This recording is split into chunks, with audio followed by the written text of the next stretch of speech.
I'm standing in ankle-deep water, watching my life's work sink. Karen Pemberton's HOA just demolished my $40,000 sailboat. 3 years I spent restoring that Catalina 38. Weekends sanding teak, replacing rigging, bringing her back to life after my wife died. That boat was my therapy, my escape, my second chance. Karen said it was an eyesore that hurt property values, so she had it destroyed. Feeling better now, Garrett? Karen's voice cuts through the morning air as she walks down to survey her handiwork.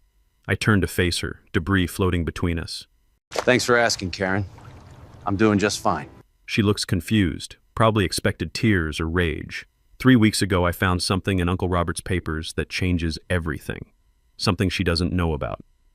What would you do if your HOA destroyed your boat? Fight back immediately or let them think they won first? Comment your location, revenge now or revenge better. This is just the beginning. Let me take you back 3 weeks before Karen's demolition party. I'm sitting in Uncle Robert's dusty study, sorting through boxes of maritime paperwork for the estate lawyer. Bills, boat registrations, dock permits, the usual nautical bureaucracy that comes with waterfront property. Then I find it, a thick manila folder labeled Lighthouse Cove, Marina Corporation. Inside, incorporation documents from 1962, stock certificates, and a letter in Uncle Robert's handwriting that makes my hands shake. Garrett, if you're reading this, some fool is probably trying to push you around about your boat. Thought you should know, you own most of the water they're standing on. Use it wisely. Uncle Robert. The smell of old paper and salt air drifts through the open window as I flip through document after document. 67% ownership of Lighthouse Cove Marina Corporation. Water rights extending 200 feet from shore. Every waterfront property in Lighthouse Cove? They're lessees, not owners, including Karen Pemberton's precious mansion. I lean back in Uncle Robert's leather chair, mind racing. 3 years Karen's been harassing boat owners, claiming HOA authority over maritime matters. Turns out she's been playing dress-up with power that was never hers. Every violation notice, every fine, every community standard she's enforced, completely illegal. But here's the beautiful part. I don't have to use this information right away. See, Karen Pemberton is the type of person who can't help herself. Give her an inch of perceived power and she'll take a mile. Give her what she thinks is a victory and she'll get greedy. I've watched her operate for 3 years, first targeting old Pete's fishing nets, then the Morrison family's lobster traps, now my sailboat. The woman has a pattern, and patterns are predictable. So I make a decision that probably sounds crazy. I'm going to let her escalate. I'm going to document every illegal action, every harassment campaign, every violation of maritime law she commits while thinking she's untouchable. And when she finally crosses the line into criminal territory, which she will, because people like Karen always do, I'm going to drop the hammer. My maritime lawyer confirms what the documents already told me. Marina corporations supersede HOA authority on waterfront matters, period. In coastal disputes, corporate water rights trump neighborhood associations every time. But the timing has to be perfect. Strike too early, and Karen just backs down, maybe resigns from the HOA, moves away. Strike at the right moment, and she destroys herself so completely that no future Karen will ever try this again. The creak of dock planks outside Uncle Robert's window sounds different now. That's my marina out there. Those are my tenants, and one of them has been masquerading as the landlord for 3 years. I start keeping a journal. Every Karen interaction, every illegal demand, every harassment incident against local boat owners. The fishing community starts opening up when they realize someone's finally listening. Stories pour out, threats, intimidation, discriminatory enforcement based on boat size and owner income. 3 weeks I spend building my case, watching Karen operate, learning her triggers. She's predictable, all right. Mention property values and she goes nuclear. Suggest her authority isn't absolute and she doubles down. Challenge her publicly and she makes mistakes. The taste of morning coffee turns bitter as I read her latest violation notice about my yacht. Final warning before enforcement action. I know what that means. Karen's been asking around about demolition companies. Sal at the harbor master's office mentioned her inquiries about emergency removal procedures. She's going to destroy my boat, and I'm going to let her. Because sometimes the best trap is the one your enemy builds for herself. Sometimes justice isn't about stopping the crime, it's about letting the criminal hang themselves with their own rope in front of the whole community, with enough evidence to ensure they never hurt anyone else again. The sound of seagulls crying over the harbor reminds me why Uncle Robert loved this place. Working boats, honest fishermen, maritime heritage stretching back generations. Karen sees dollar signs and prestigious addresses. She's about to learn the difference between owning water and respecting it. 3 days after my discovery in Uncle Robert's study, Karen makes her first real move. She shows up at my dock with a clipboard, measuring tape, and her cousin Eddie, apparently Lighthouse Cove's newest marine assessment specialist. "Morning, Garrett." Karen's voice drips with fake sweetness. "Just here for a routine waterfront inspection, making sure everything's up to community standards." I'm sitting on my yacht's deck, sanding teak railings, watching this comedy unfold. Eddie's wearing golf cleats, actual golf cleats, to inspect a boat. The sound of metal spikes scratching against fiberglass makes me wince, but I keep quiet. This is comedy gold. "That's interesting, Karen. What qualifies Eddie here for marine assessment work?" "He detailed my husband's boat last summer. Very thorough." Eddie nods seriously, pulls out his phone, starts taking pictures of my rigging like he's documenting a crime scene. Then he grabs a shroud for balance, setting off every wind chime and bell within 50 yards. The cacophony echoes across the harbor while Eddie dangles there like a confused Christmas ornament. "Structurally questionable," he announces, untangling himself from my rigging. "And aesthetically, incompatible." Karen beams like she's just solved world hunger. There you have it. Official assessment. 2 days later, the HOA violation notice arrives in my mailbox. Daily fines of $150 until my yacht meets community maritime standards, whatever those are supposed to be. The board votes 4-3 in favor, with Karen personally delivering a copy to my door that evening. "Feeling the squeeze yet, Garrett?" she asks, clearly savoring what she thinks is her moment of triumph. "Actually, Karen, this is absolutely fascinating. Tell me more about these maritime standards you've developed." Here's where I spring my first counter-move. While Karen thinks she's tightening the screws, I'm building a legal case that would make prosecutors weep with joy. I remember reading about maritime jurisdiction during my Coast Guard days. HOAs have exactly zero authority over vessels on navigable waterways. My lawyer buddy from Boston confirms it when I call him about my boat problem. Turns out he's dealing with similar HOA nonsense with his own slip in Marblehead.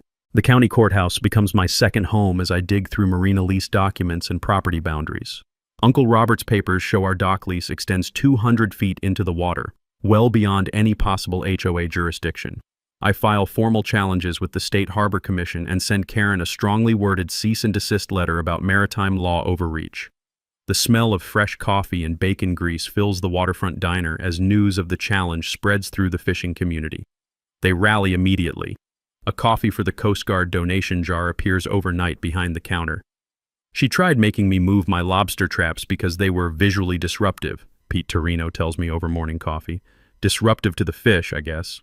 Captain Morrison nods grimly. "Same woman told me my nets violated some aesthetic covenant.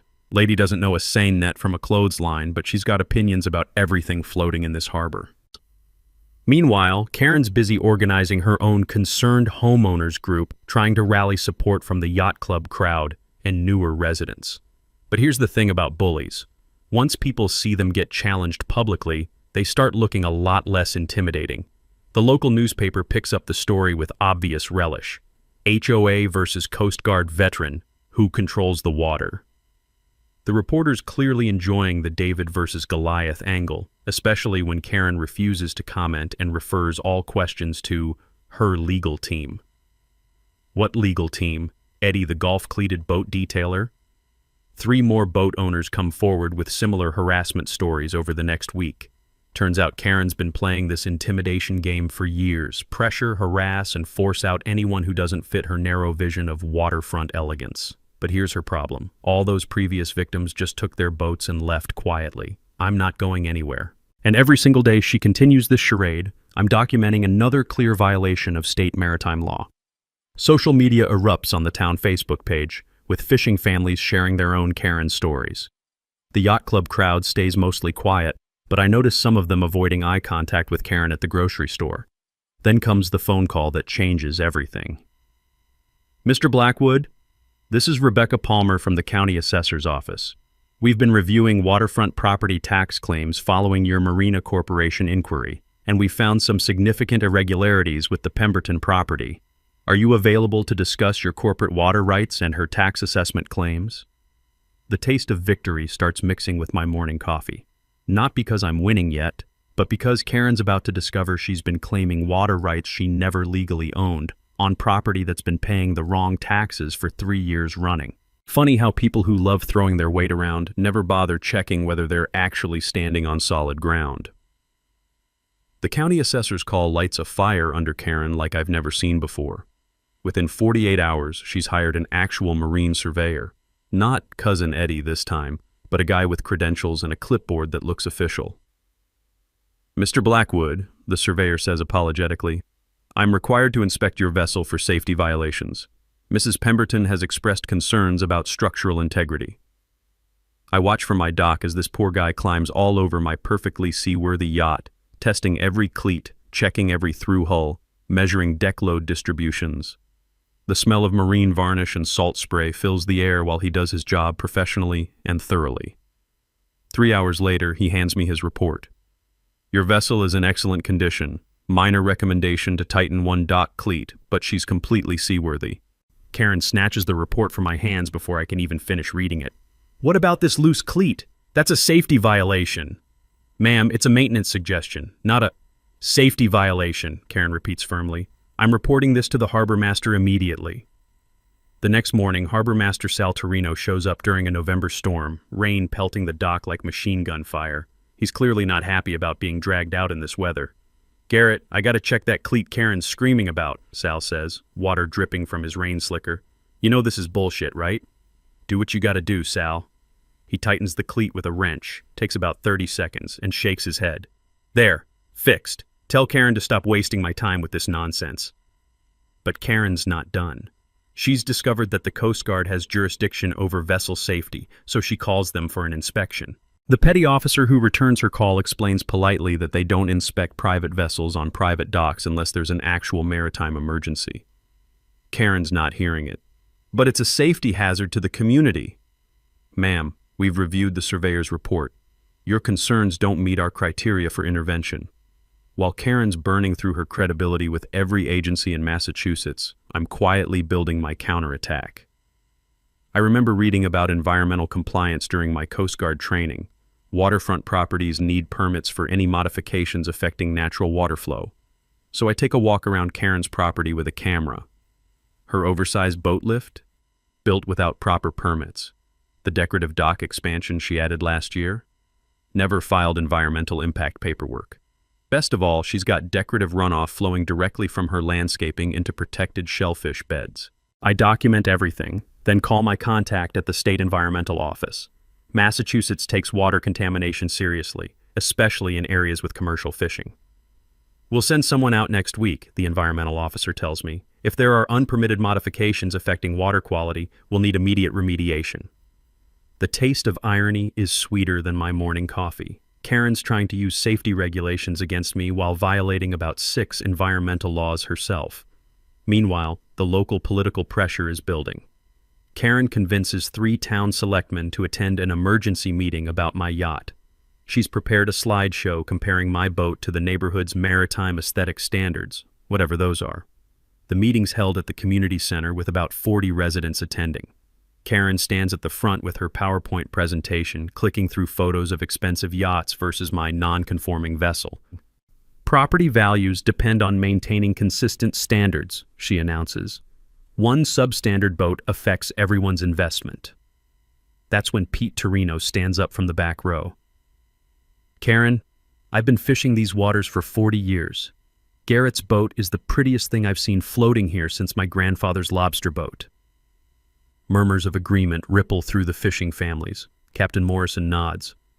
"That's a working boat, restored with love, not some floating McMansion nobody actually sails." Karen's face reddens. "We're not discussing fishing boats, we're discussing community standards." "Whose community?" Pete shoots back. "This was a working waterfront long before you showed up." The meeting dissolves into chaos, with Karen storming out after accusing the selectmen of failing to protect property values. 2 of the 3 selectmen quietly approach me afterward. Garrett, we've got no authority over boats anyway, one admits. Karen's barking up the wrong tree, and she's making enemies doing it. 3 more boat owners come forward that week with stories of Karen's harassment. The regional boating magazine calls for an interview about HOA overreach in coastal communities. Suddenly, my little dispute is becoming a poster child for property rights versus bureaucratic bullying. But Karen's desperation is leading somewhere dangerous. I overhear her at the grocery store talking to another HOA board member about emergency action and getting this resolved before property values tank. The sound of November wind rattling my rigging takes on an ominous tone. I know that desperation makes people do stupid things, and Karen Pemberton is running out of legitimate options. That's when my environmental officer contact calls back with news that makes me smile. Mr. Blackwood, we've completed our preliminary assessment of the Pemberton property. We've identified multiple violations requiring immediate attention. Mrs. Pemberton is looking at significant fines and mandatory remediation costs. She's also going to need to remove those unpermitted dock modifications. The net is tightening around Karen, and she doesn't even know it yet.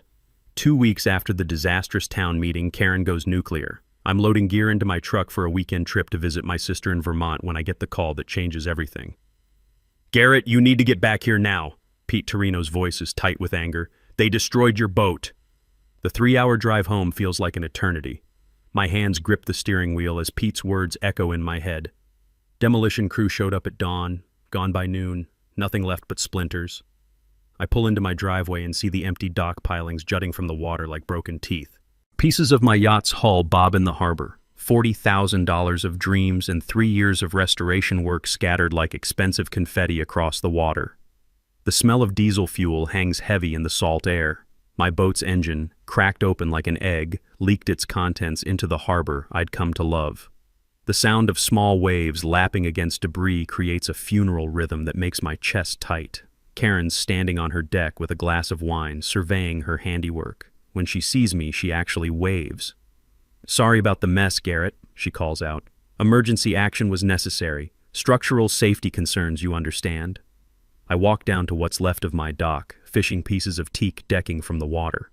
Each fragment represents hours of careful restoration, sanding, sealing, loving this old boat back to life after losing my wife. The fury builds slowly, like a storm gathering offshore. But underneath the rage, there's something else, satisfaction. Because Karen Pemberton just committed multiple felonies on water she doesn't own, documented by 3 witnesses and a demolition company that never checked permits. I pull out my phone and start taking pictures. Every piece of debris, every oil slick, every splinter of what used to be my sanctuary. The demolition company's truck is still parked at the public landing. I photograph their license plate, company name, equipment. Pete appears beside me, face grim. Garrett, I'm sorry. I tried calling you when they showed up, but you did nothing wrong, Pete. This is exactly what I needed her to do. Pete looks confused. What do you mean? I mean Karen just destroyed a seaworthy vessel on state waters without proper permits, environmental clearance, or legal authority. I pocket my phone and smile. She just handed me the criminal case I've been building for 3 weeks. Within an hour, I filed police reports for destruction of property. The marine insurance investigator arrives that afternoon, documenting the scene and confirming what the professional survey already proved. My yacht was completely seaworthy and posed no safety threat. The demolition company, when contacted, admits they never pulled marine permits. They assumed the HOA had proper authority for waterfront work. Their contract was with Karen personally, not the HOA, meaning she's personally liable for the destruction. But here's the beautiful part. While I'm dealing with insurance paperwork and police reports, the State Environmental Office is conducting their surprise inspection of Karen's property. The timing couldn't be more perfect. Environmental Officer Sarah Palmer finds exactly what I photographed 2 weeks ago.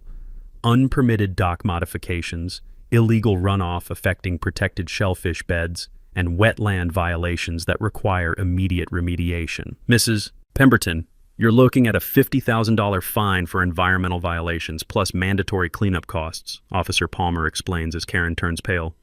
You have 48 hours to begin remediation or face additional penalties. The sound of Karen's voice rising to a shriek carries across the water as the reality hits her. She's not just facing fines, she's looking at potential criminal charges for environmental contamination. Meanwhile, the local news crew arrives to cover the yacht demolition controversy. The reporter interviews Pete about the morning's events, and his words are pure gold. 40 years I've been fishing these waters, and I never seen such destruction. That was a beautiful boat, restored with love and care. What they did here today, it's criminal. Karen, cornered by reporters, makes her biggest mistake yet. That vessel was a danger to the community. I did what the HOA board authorized for public safety. Except the HOA meeting minutes show no such authorization. 3 board members are already distancing themselves, claiming they were misled about the timeline and legality. The taste of victory is starting to overwhelm the bitterness of loss. Yes, they destroyed my boat. But in doing so, Karen committed enough crimes to end her harassment campaign forever. That evening, my maritime lawyer calls with news that makes me smile despite everything. Garrett, based on the police reports and environmental violations, the district attorney's office is interested in this case. Destruction of property, environmental crimes, operating outside legal authority, she's looking at serious charges. I stand on my broken dock as sunset paints the harbor gold and red. Pieces of my yacht still float nearby, but they're not debris anymore. They're evidence. Evidence that will protect every boat owner in this harbor from future Karen Pembertons. The sound of police boats circling the oil slick reminds me that sometimes justice requires sacrifice. Sometimes you have to let the enemy destroy something you love to prove just how dangerous they really are. Karen wanted to play games with authority she didn't have. Now she's about to learn what real authority looks like when it's backed by criminal courts and environmental law. Game over, Karen. You just played yourself. The day after my yacht becomes expensive debris, I decide it's time to end Karen's little power trip once and for all. 3 weeks of watching her dig her own grave has been entertaining, but she just crossed a line that requires immediate response. I call an emergency town meeting for Friday evening. The official notice reads simply, "Regarding Marina Authority and waterfront property rights." Karen probably thinks I'm finally throwing in the towel, maybe trying to negotiate some kind of settlement after her demolition victory. She has no idea what's coming. Friday night, the community center is packed. Word has spread through both the fishing community and the yacht club crowd. Even the regional news crew shows up, expecting to cover the aftermath of the boat destruction story. Karen arrives fashionably late, wearing her best power suit and carrying a leather portfolio. She's brought her husband Frank and 3 other HOA board members as backup. The woman is practically glowing with confidence as she takes a seat in the front row. "Thank you all for coming," I begin, standing at the podium with Uncle Robert's manila folder in my hands. "I've called this meeting to clear up some confusion about waterfront authority in Lighthouse Cove." Karen's smile widens. She thinks she's about to watch me publicly surrender. 3 weeks ago, I discovered something interesting in my uncle's estate papers. Something that changes everything about the marina regulations Mrs. Pemberton has been enforcing. I pull out the incorporation documents and hold them up for everyone to see. "Ladies and gentlemen, I'd like you to meet the majority owner of Lighthouse Cove Marina Corporation. That would be me." The room goes dead silent. You could hear a pin drop on the harbor 40 yards away. According to these documents, filed with the state in 1962 and never dissolved, I own 67% of this marina. Every dock, every slip, every inch of water access that your waterfront properties depend on. Karen's face drains of color like someone pulled a plug. Her confident smile melts into something between confusion and panic. That means every waterfront homeowner in this room, including Mrs. Pemberton, is technically a lessee, not an owner of water rights. Your property deeds give you land access to the water. They don't give you ownership of the water itself. I let that sink in for a moment while Karen frantically whispers to her husband. For the past 3 years, Mrs. Pemberton has been operating under the assumption that the HOA has authority over maritime matters. According to Massachusetts law and these corporate documents, that authority has always belonged to the Marina Corporation, which means it's belonged to me. The smell of panic sweat is starting to mix with the community center's stale coffee aroma. Karen looks like she's about to be sick. Harbor Commissioner Mike Walsh stands up from the back. "Mr. Blackwood, are those documents legitimate?" "Fully legitimate and verified by the state. The Marina Corporation has been dormant but never dissolved. I'm reactivating it immediately." Karen finally finds her voice. "This is ridiculous. You can't just claim ownership of—" "Mrs. Pemberton," I interrupt calmly. "Yesterday you destroyed a $40,000 yacht on water that you never had any authority to regulate. You committed multiple felonies on property that I own. The room erupts in murmurs. Reporters are frantically taking notes. Karen's husband is slumping in his chair like someone just told him his house is on fire. But here's the really interesting part, I continue, pulling out more documents. According to the original Marina agreements, all waterfront lessees owe corporate fees based on property values and water usage. These fees haven't been collected since Uncle Robert's death 3 years ago. I look directly at Karen. Mrs. Pemberton, your property alone owes $31,000 in back Marina fees, plus penalties and interest. Karen shoots to her feet. This is insane. You can't just... Additionally, I continue, the environmental violations discovered on your property this week, the unpermitted dock modifications, the illegal runoff, the wetland contamination, all of that happened on Marina Corporation property without proper authorization. Environmental Officer Palmer nods from her seat. The violations are substantial and require immediate remediation. The taste of justice is sweeter than I imagined. 3 weeks of patience, 3 weeks of documentation, 3 weeks of watching Karen abuse authority she never legally possessed, all leading to this moment. So here's where we stand, I announced to the room. The Marina Corporation is officially reactivated. New lease agreements will be offered to all current waterfront residents at reasonable rates. Environmental compliance will be mandatory. And anyone who's been harassing boat owners based on fictional authority, well, that stops immediately. Karen's voice cracks as she tries one last desperate play. You can't just take people's homes. This is America. I'm not taking anyone's home, Mrs. Pemberton. I'm clarifying who actually owns the water access that makes those homes valuable.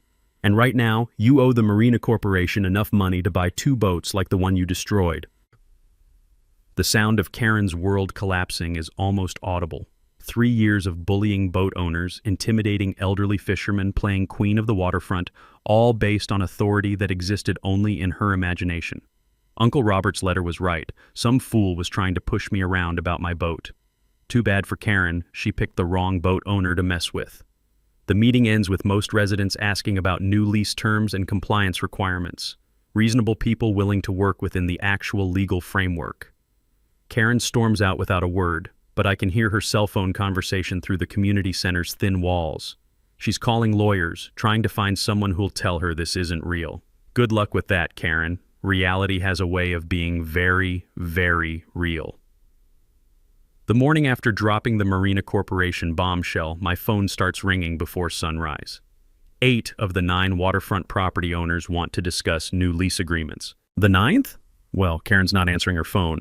My maritime lawyer arrives from Boston with a briefcase full of corporate reactivation paperwork and a smile that could power the lighthouse. Garrett, this is the most satisfying property rights case I've handled in 20 years. Let's make sure we do this right.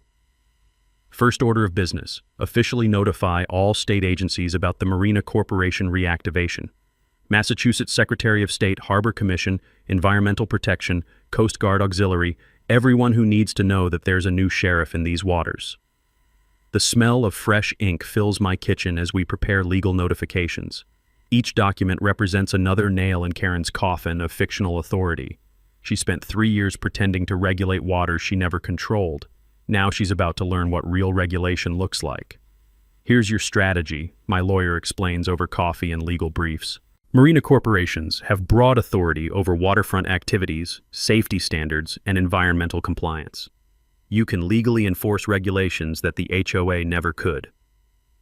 I spread Uncle Robert's original Marina blueprints across the kitchen table. The vision becomes clear. This was never meant to be an exclusive yacht club for rich people. It was designed as a working waterfront that could accommodate both commercial fishing and recreational boating. Time for some professional documentation. I hire a licensed marine engineer to inspect every waterfront property for safety and environmental compliance. Not Cousin Eddie with golf cleats. A real professional with credentials that will hold up in court. The inspection results are eye-opening. Karen's property has the most violations. Oversized boat lift exceeding weight limits, unpermitted electrical work that could electrocute fish, and decorative modifications that actually weaken the shared dock system. Knowledge nugget time. Marina safety inspections follow Coast Guard standards, which supersede local building codes.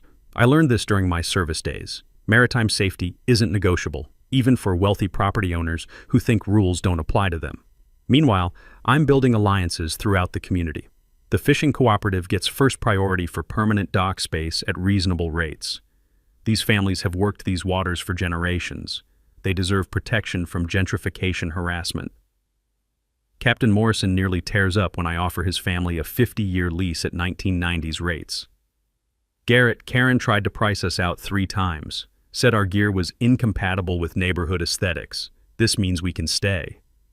The Marine Conservation Group jumps at my offer to partner on harbor restoration. Dr. Sarah Martinez, the marine biologist, has been fighting Karen's environmental violations for 2 years. Your uncle was a visionary, she tells me. This marina design actually improves water quality instead of degrading it. Next comes the financial strategy. 8 properties owe back corporate fees totaling $89,000. But I'm not looking to bankrupt my neighbors. I want compliance and cooperation. I design an amnesty program, pay 50% of back fees, sign new environmental compliance agreements, and receive protection from future harassment.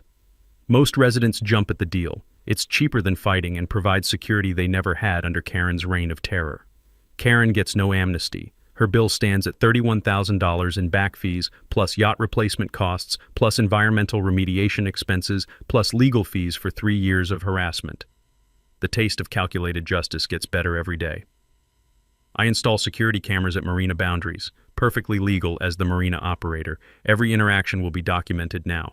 No more he said, she said disputes. Everything recorded, everything admissible in court. The local media strategy writes itself. I invite the regional boating magazine to cover marina restoration and waterfront heritage preservation. The story angle: family legacy protecting working waterfront from corporate harassment. 3 television stations request interviews about the David versus Goliath waterfront battle. I accept them all. Sunlight is the best disinfectant for bullies like Karen. The sound of hammers driving new marina boundary stakes into rocky shore echoes across the harbor. Physical demarcation of legitimate authority. Every stake represents protection for current and future boat owners.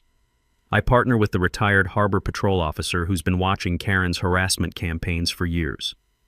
Officer Jim Bradley becomes marina security consultant, bringing 40 years of maritime law enforcement experience. Garrett, what you're doing here, protecting working waterfront from fake authority, this is why I got into harbor patrol originally, Jim tells me. Karen's been a problem for years, but nobody had the legal standing to stop her until now. Final preparation, documenting every regulatory violation on Karen's property for official enforcement action. The Marine Engineer's report reads like a criminal indictment. Structural dangers, environmental crimes, safety hazards that could injure other boat owners. I schedule the official marina inspection for Harbor Festival weekend. Maximum community visibility, maximum media presence, maximum accountability for 3 years of illegal harassment. But I saved the best for last, researching Karen's husband's insurance business. Turns out Frank Pemberton's company has been overcharging waterfront property owners for high-risk marina coverage that was never actually high-risk because the Marina Corporation maintained professional safety standards. The web of Karen's fictional authority reaches deeper than I imagined. She and Frank have been profiting from the chaos she created, charging premium rates for problems that didn't exist. Time to end this, once and for all. The creak of Uncle Robert's old rocking chair reminds me why this matters. He protected this waterfront for 40 years, maintaining it as a place where honest people could enjoy honest boats without harassment from people who think money equals authority. Karen wanted to play games with power she didn't have. Now she's about to discover what happens when someone with actual power decides to play back. Karen's response to losing her fictional authority is exactly what I expected: complete meltdown disguised as strategic warfare. She hires the most expensive lawyer in Boston, forms a waterfront property owners defense committee, and starts spreading rumors about my mental instability following my wife's death. The woman just can't help herself. Even facing criminal charges, she doubles down on the harassment that got her into trouble in the first place. Garrett's using grief to manipulate this community, she tells anyone who'll listen. Veterans with PTSD shouldn't have authority over other people's property investments. What Karen doesn't realize is that every word of this character assassination campaign is being documented by 3 different people. Her own neighbors are sending me recordings of her increasingly unhinged phone calls. Mrs. Henderson from 2 doors down calls me Tuesday morning. Garrett, Karen asked me to sign a petition about your dangerous mental state. I told her where she could put her petition. The smell of desperation is starting to overwhelm Karen's usual perfume cloud when she appears at the marina boundaries. She's convinced the Marina Corporation documents must be forged. so she hires a private investigator to expose the fraud.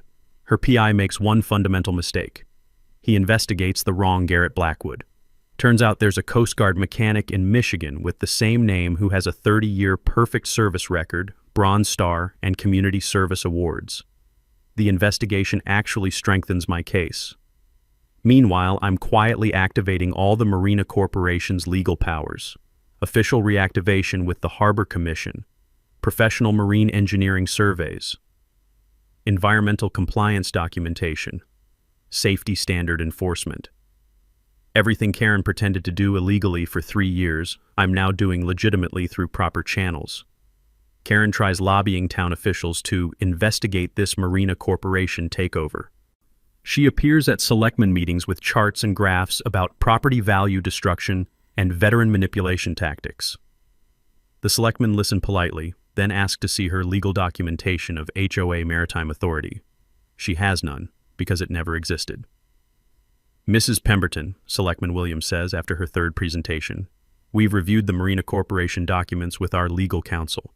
Mr. Blackwood's authority appears legitimate and properly documented. Karen's voice rises to a shriek that can be heard in the parking lot. This is a conspiracy. You're all being manipulated by a mentally unstable veteran. 3 selectmen exchange glances. Nobody likes being called a conspirator, especially by someone facing criminal charges for property destruction. But Karen's biggest mistake comes when she approaches Harbor Commissioner Mike Walsh with an envelope full of cash. I think there's been some confusion about Marina Authority, she says, sliding the envelope across his desk.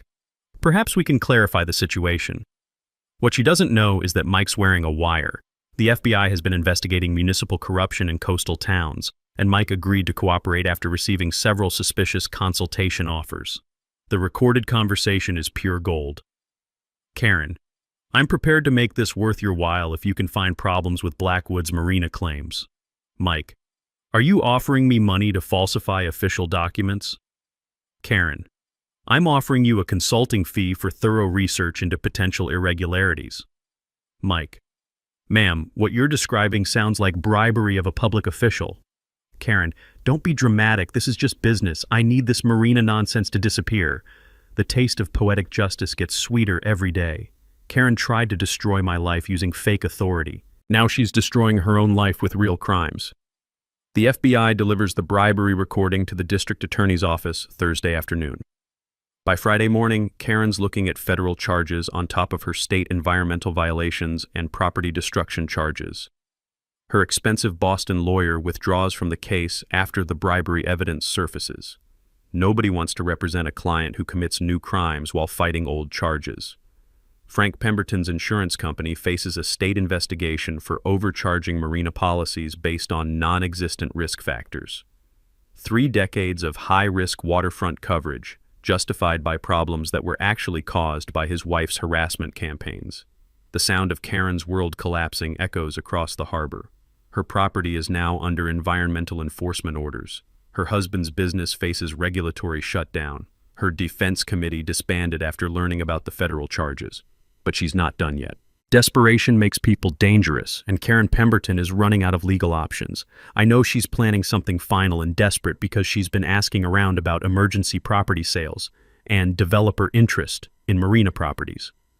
The woman who spent 3 years harassing boat owners is about to learn that some boats are unsinkable, especially when they're protected by legitimate authority instead of fictional power. Dr. Martinez from the conservation group calls with news that makes me smile despite everything. Garrett, the EPA is considering your marina as a model for sustainable waterfront development. Karen's violations actually helped document what not to do. Even Karen's crimes are making the harbor a better place. Sometimes justice has a sense of humor. I stand on my rebuilt dock. Yes, I'm already rebuilding using Marina Corporation funds from the Amnesty program, watching sunset paint the harbor gold and red. Tomorrow is Harbor Festival, and Karen doesn't know I've scheduled official marina inspections during peak attendance. She thinks she's going to salvage her reputation with one final public relations gambit. Instead, she's about to face the most public accountability of her life in front of the entire community she spent 3 years terrorizing. The creak of new dock planks under my feet reminds me that sometimes destruction leads to something better. Karen destroyed my yacht, but she also destroyed her own credibility so completely that no future Karen will ever try this again. Game almost over. One more move left to play. The morning of Harbor Festival, Karen plays her final card. She arrives at the marina at dawn with a moving truck, 3 burly men, and what looks like a last-ditch effort to destroy evidence before the official inspections begin. I'm watching from my rebuilt dock with Officer Bradley and Dr. Martinez sipping coffee as Karen directs her hired muscle to start dismantling her illegal dock modifications. She's trying to remove evidence before EPA enforcement, Dr. Martinez observes, taking photos with a telephoto lens. Too late, though. We've documented everything. The smell of fresh lumber from my new dock mingles with the acrid scent of Karen's panic-driven demolition work. Her crew is using chainsaws to cut apart boat lift supports, creating more environmental damage while trying to hide the original violations. "Ma'am, you need permits for waterfront demolition," Officer Bradley calls out across the water, "especially in protected environmental zones." Karen pretends not to hear him. She's focused on erasing 3 years of illegal modifications before the Harbor Festival crowds arrive and witness her violations firsthand. But here's what she doesn't know. I've already invited federal environmental officers to observe today's activities. They're parked in unmarked vehicles, documenting every unpermitted chainsaw cut, every piece of debris falling into protected waters. By 8 a.m., Harbor Festival setup crews start arriving. Local vendors, fishing boat displays, conservation group booths, and 3 television news crews who heard about today's Waterfront Authority demonstration. Karen's demolition work becomes increasingly frantic as she realizes how many witnesses are gathering. Her hired crew starts questioning whether they should continue without proper permits. "Lady, this doesn't feel legal," one worker tells her. "You sure we're supposed to be cutting dock supports in a nature preserve?" "Just keep working," Karen snaps. "I'll handle the paperwork." What paperwork? The woman who spent 3 years demanding permits from others has no permits for her own emergency demolition. At 10 a.m., the official Marina inspection begins. Marine engineer Roberts arrives with a full crew, professional equipment, and media documentation of every safety violation on Karen's property. The timing is perfect. Harbor Festival crowds provide maximum witness to Karen's 3 years of illegal harassment finally receiving official accountability. Mrs. Pemberton's boat lift exceeded weight capacity by 40%. Engineer Roberts announces to the gathered crowd. These support modifications created structural dangers for the entire shared dock system. Karen rushes over, covered in sawdust and panic sweat. "Those modifications were approved by the HOA board." "Ma'am, the HOA never had authority over marina engineering standards," Roberts explains patiently. "Only the Marina Corporation can approve structural modifications affecting shared waterway infrastructure." The taste of vindication gets better as more violations are documented publicly. Environmental Officer Palmer arrives with federal backup, officially citing Karen for improper demolition in protected waters. "Mrs. Pemberton, you're now facing additional charges for unpermitted demolition during active environmental enforcement," Palmer announces. "The debris you've created requires immediate hazmat cleanup." Karen's voice reaches a pitch that could shatter lighthouse glass. "This is harassment. I'm being persecuted for defending property values." Harbor Festival attendees start gathering around the spectacle. 3 years of Karen's victims are finally watching their tormentor face legitimate authority. Pete Torino grins as he offers commentary to news reporters. "That woman spent 3 years telling honest fishermen our gear was illegal," Pete tells Channel 5 News. "Turns out she was the one breaking laws the whole time." But Karen's desperation reaches peak dangerous when she spots me talking to reporters. She storms across the marina grounds, pointing an accusatory finger. "This is all his fault," she shrieks at the camera crews. "Garrett Blackwood is a mentally unstable veteran who forged documents to steal our waterfront." The sound of her public meltdown echoes across Harbor Festival crowds. Families with children start backing away as Karen's voice reaches hysteria levels. "He destroyed my life. He's using fake authority to terrorize innocent homeowners. Someone needs to stop this madman before—" That's when FBI agent Collins steps forward with handcuffs. "Mrs. Pemberton, you're under arrest for attempted bribery of a public official and conspiracy to defraud federal environmental agencies." The crowd goes silent, except for camera shutters clicking rapidly. Karen's face cycles through confusion, rage, and finally, acceptance that her 3-year harassment campaign is officially over. As they lead her away, She makes one final mistake. "You haven't heard the last of this. My husband will sue everyone involved. This marina will be shut down." Frank Pemberton, watching from the crowd, just shakes his head. His insurance business is already under state investigation. His wife just threatened federal officials on camera. He knows their Lighthouse Cove chapter is finished. Dr. Martinez squeezes my shoulder as we watch Karen's arrest. "Garrett, what you did here, protecting working waterfront from fraudulent authority.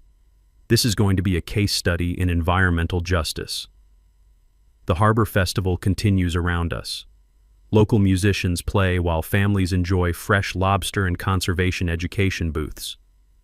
The community Karen tried to control through fear and intimidation is celebrating freedom from her harassment. I stand on my rebuilt dock, watching sunset approach over waters that are finally, officially, legally protected from future Karens. Uncle Robert's vision of a working waterfront where honest people can enjoy honest boats without harassment has been restored. The sound of kids laughing during sailing lessons reminds me why this battle was worth fighting. Not just for my destroyed yacht, but for every boat owner who'll dock here in the future without facing discriminatory harassment from people who think money equals authority. Karen wanted to play games with power she didn't have. Justice played back with power she couldn't fight. Game over. Harbor Festival reaches peak attendance just as Karen's arrest makes the evening news. 2,000 locals, 3 television crews, federal environmental officers, and one very satisfying public accounting for 3 years of waterfront harassment. The festival setting couldn't be more perfect for maximum community witness. Food vendors, boat displays, children's activities, and live music create a celebration atmosphere that makes Karen's downfall even more dramatic by contrast. Harbor Commissioner Walsh takes the main stage at 4 p.m. for the official Marina Authority recognition ceremony. The crowd gathers around the waterfront bandstand while news cameras position for optimal footage. "Ladies and gentlemen," Walsh announces, "we're here to officially recognize the reactivation of Lighthouse Cove Marina Corporation and clarify waterfront authority that's been confused for several years." Karen, recently released on bail, arrives at the festival looking like she's been through a hurricane. Hair disheveled, designer clothes wrinkled, clutching legal documents like they're life preservers. She pushes through the crowd toward the stage, clearly planning some kind of final public defense of her 3-year harassment campaign. "This is a fraud," she shouts from the crowd. "That man has manipulated this entire community using fake documents and veteran sympathy." The crowd turns to stare. Children stop eating cotton candy. The folk music quartet pauses mid-song. Karen has everyone's attention for what she doesn't realize will be her final performance. Walsh gestures for quiet. "Mrs. Pemberton, would you like to present evidence contradicting the Marina Corporation's legal standing?" Karen marches to the microphone like she's storming a beach. "I have spent 3 years protecting this community's property values from substandard boats and irresponsible owners. The HOA board voted to maintain aesthetic standards that—" "Ma'am," Walsh interrupts, "do you have documentation showing HOA authority over waterway regulation?" Karen pauses, clearly expecting a different question. "We have. The board has always. Community standards require." "Yes or no, Mrs. Pemberton? Do you have legal documentation?" The silence stretches long enough for seagulls to fill the void with their crying. Karen's mouth opens and closes like a fish gasping on deck. "The HOA serves the community interest," she finally manages. "That's not legal documentation," Walsh replies. "Mr. Blackwood, would you present your Marina Corporation evidence?" I step to the microphone with Uncle Robert's folder and 3 weeks of careful legal preparation. The crowd includes every boat owner Karen has harassed, every fishing family she's intimidated, every neighbor she's bullied with fictional authority. These incorporation documents, filed in 1962 and verified by Massachusetts Secretary of State, establish Lighthouse Cove Marina Corporation with authority over all waterfront activities in this harbor. I hold up the papers for the crowd and cameras. "Mrs. Pemberton has spent 3 years enforcing regulations she had no legal right to create, against boat owners she had no authority to regulate, on waters she never owned or controlled." Karen's voice reaches a pitch that could crack harbor ice. "This is a conspiracy. You're all being manipulated by a mentally unstable—" That's when the sound that will haunt Karen forever echoes across the harbor. Crack! Her illegally oversized boat lift, weakened by morning demolition work and stressed by afternoon wind, finally gives up. The The support chains snap simultaneously with a metallic shriek that silences the entire festival. Karen's $60,000 yacht plunges into the harbor like a dropped piano. The splash soaks the first 3 rows of festival attendees. Her boat's fuel tank ruptures, creating a rainbow oil slick that spreads across waters she spent 3 years claiming to protect. The crowd gasps. Children point. Camera crews zoom in on the environmental disaster unfolding in real time. "Oh my God," Karen whispers, watching her boat sink stern first into the harbor she terrorized. "My boat. My beautiful boat." Harbor patrol and environmental response teams mobilize immediately. Boom barriers deploy around the oil spill. Marina safety protocols, the real ones, not Karen's fictional versions, spring into action with professional efficiency. Dr. Martinez speaks into the main microphone with scientific authority. This is exactly why marina corporations maintain strict weight limits and engineering standards. Oversized installations create catastrophic failures that endanger the entire harbor ecosystem. Karen stands waist-deep in her own oil spill, watching 3 years of harassment campaigns end in environmental disaster and public humiliation. The irony is so perfect it feels scripted. Environmental Officer Palmer approaches the microphone with official gravity. "Mrs. Pemberton, you're now facing additional federal charges for creating an environmental hazard during a public event. This oil spill requires immediate containment and could affect protected shellfish beds." The taste of complete justice fills the salt air. Karen wanted to play environmental police with fake authority.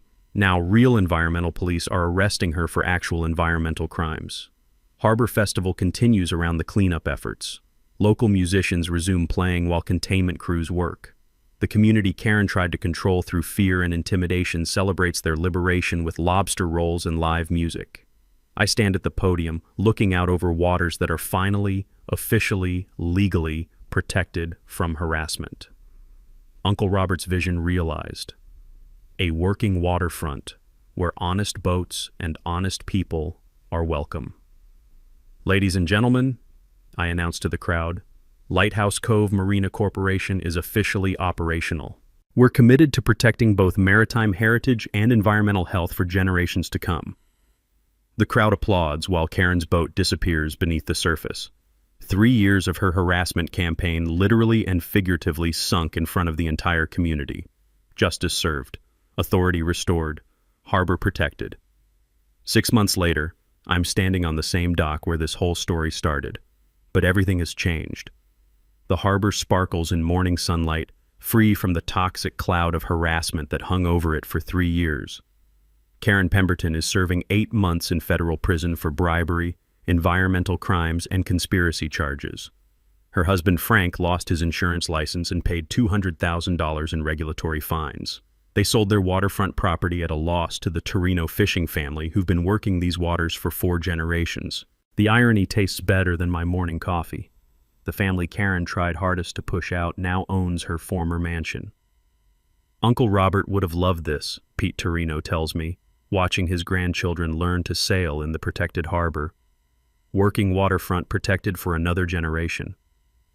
The Uncle Robert Maritime Heritage Fund has grown beyond my wildest expectations.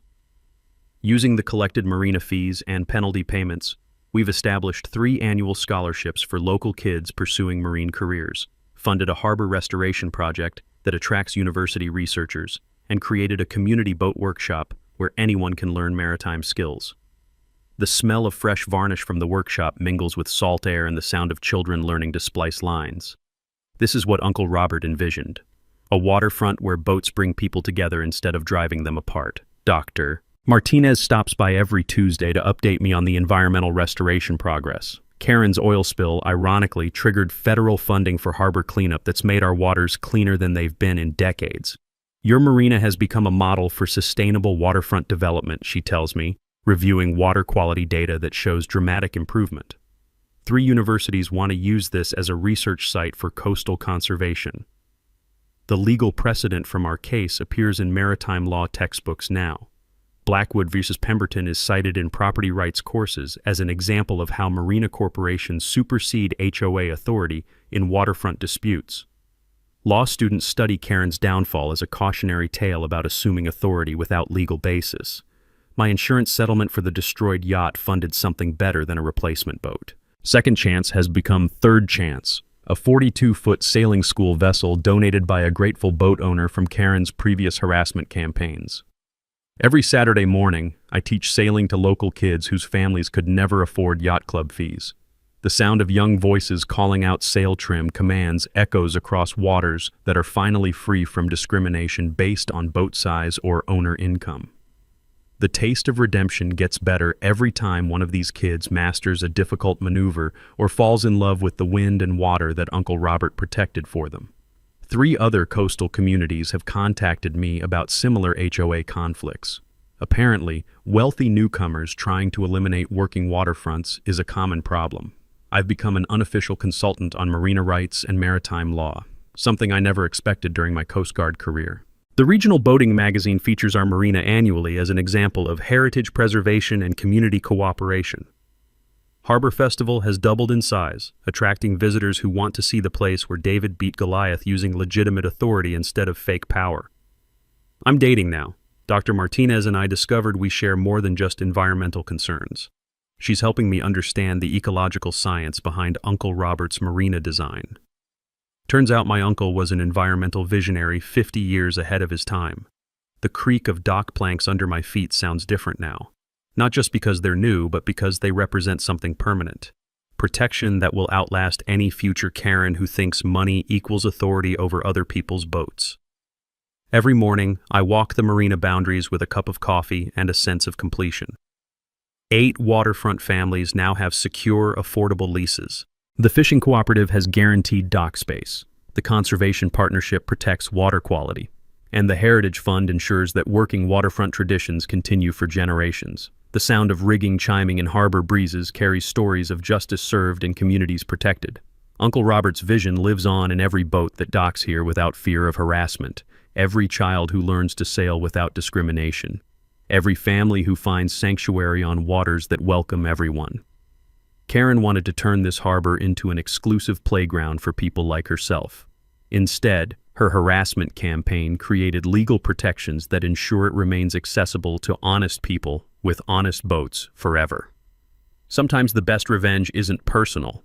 It's building something better than what they tried to destroy. I stand on my dock as sunrise paints the harbor gold and red, listening to the sounds of a community that's learned the difference between real authority and fake power. In a few hours, this dock will fill with kids excited about their sailing lesson, elderly fishermen sharing stories with young captains, and families discovering the joy of boats that bring people together instead of driving them apart. The taste of lasting justice is worth every moment of the battle it took to achieve it.